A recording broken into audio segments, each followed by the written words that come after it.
Good to be back with you in a new time. That's right, baby. A little bit later and a little bit greater. Thank you.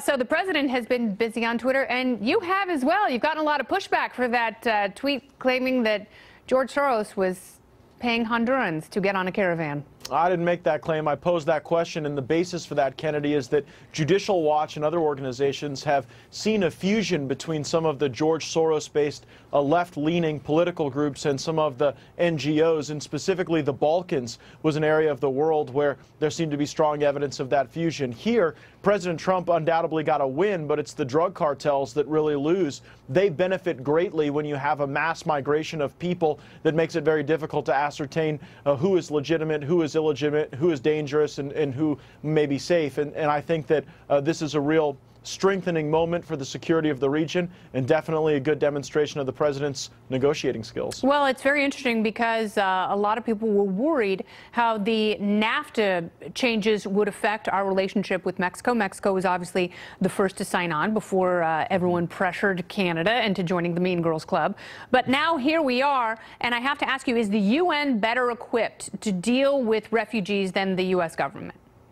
No, but it's a question of geography, and there's a choke point lower into Central America where we can ensure that we've got a more rapid and efficient determination regarding refugee status and asylum status. Look, if we have any sort of triage system before these people hit the U.S. border, it's a win because we'll be able to accurately determine their claims and then return them to their home country. And like you mentioned in your introduction, we don't want to be in a situation where we've got this large population of people from Central and South America who then make it into the United States and we can't get them home.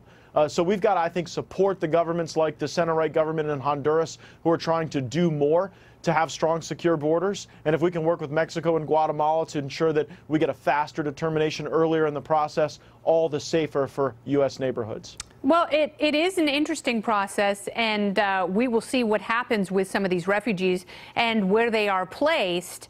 And if some on the left raise fewer red flags and warning cries over how these people are detained, because I can't imagine it's going to be that much different. And, you know, as someone in Congress, you have to breathe a sigh of relief because, to be completely honest, you and a lot of your colleagues have not been good stewards of our immigration policy in this country. No, our immigration system is a complete mess. We don't prioritize the people we need. Instead, we're trying to do social engineering through immigration, and all of those criticisms are well-founded, and frankly, we're going to need some bipartisan solutions eventually. But you are correct to highlight this.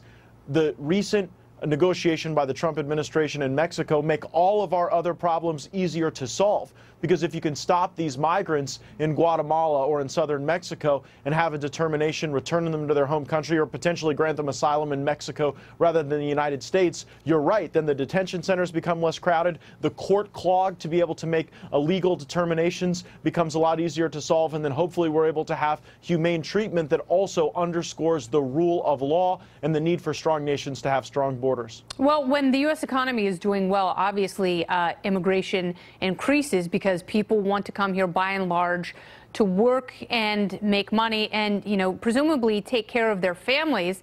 There are a lot of businesses and agriculture certainly longing for seasonal employees. So how can you change the immigration policy to meet those demands with a tightening labor market?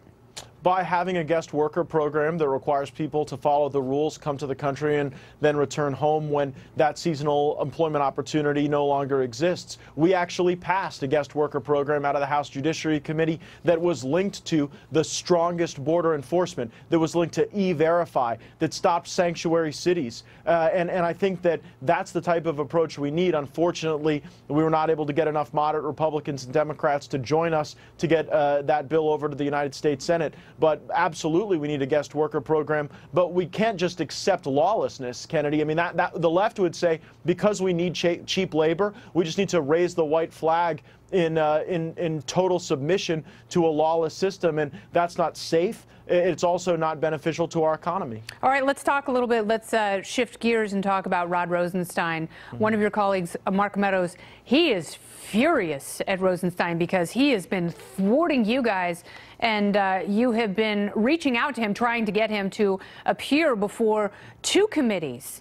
in the House, and he feels pretty emboldened right now, and he does not want to perjure himself, and he certainly doesn't want to testify under oath. What is Meadows prepared to do?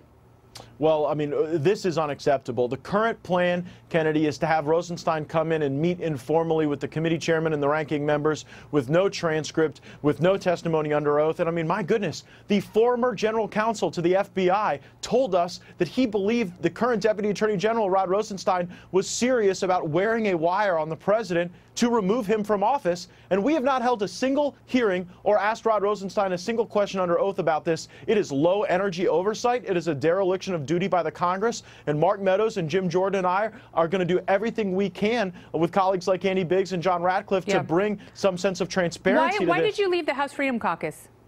What's that? Why did you leave the House Freedom Caucus? I was never a member. I have a pretty standard policy. I don't accept membership in any group that would lower their standards to invite me.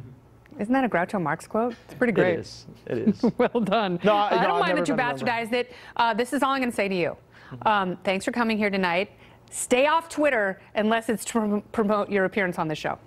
Oh, stop, Kennedy. People love me on Twitter. They do. They really do. You've got some big fans. They have choice words. Some fans, some trolls. You know, it takes all types to have great discourse in this country. It really does. And Howard Dean called me an idiot tonight. So. Oh, I'm sure you'll cry yourself to sleep. You should get the warm bath and get the sharp blade out already. You know what I need? I need the bathtub with a little door, and then I need to crawl inside and fill it with my own tears.